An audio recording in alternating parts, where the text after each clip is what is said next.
For Sparta, to the death!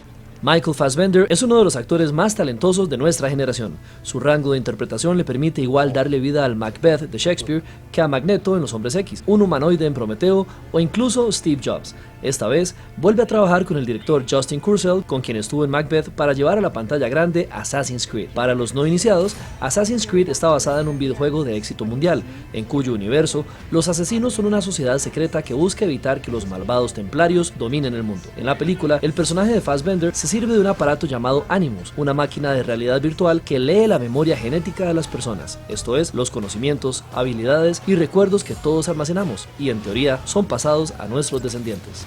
Well, first of all, thank you for your time. Thank you. You guys seem to love the challenge of working with material that can potentially either please or infuriate legions of fans. So I'd like to ask you, which fan base do you find more zealous or passionate about their stuff?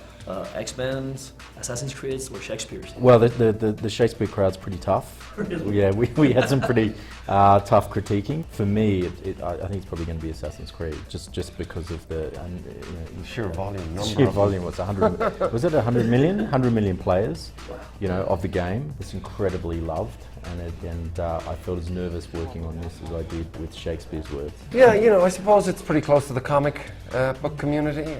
Pretty passionate and vocal fans. I guess there's just more of these guys than there are Shakespeare fans. It's always fun to do something where there is a passionate fan base. It's a nice challenge, but for the most part, we just want to bring a good story to the table. In this instance, we want the fans to embrace it first, for sure. We also want people that never played the game to be able to go into the movie theater.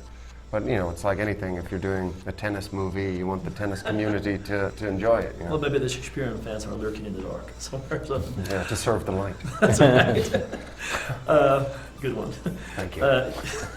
Ubisoft gave you a great wealth of material, and you said you decided to distill it into very distinct elements like the contraptions of the movie, the warring factions. Is there something you regret having left out? I think we've essentially got all the great DNA from the game and the ideas that I think attracted us to the project in the first place. If we ever get the wonderful opportunity to do another one, there's so much that we can kind of lean on, especially kind of what's come before. Our struggle was to sort of clarify what we had, artifacts, these are kind of big sort of concepts to sort of go with, and there was an awful lot there already, for an audience, like I say, that hadn't played the game, that didn't come with background knowledge, to digest all of this, Templars, Assassins, what the Animus is, what's genetic memory. That's a lot of stuff to sort of digest if you've never come across it before. You did a great job.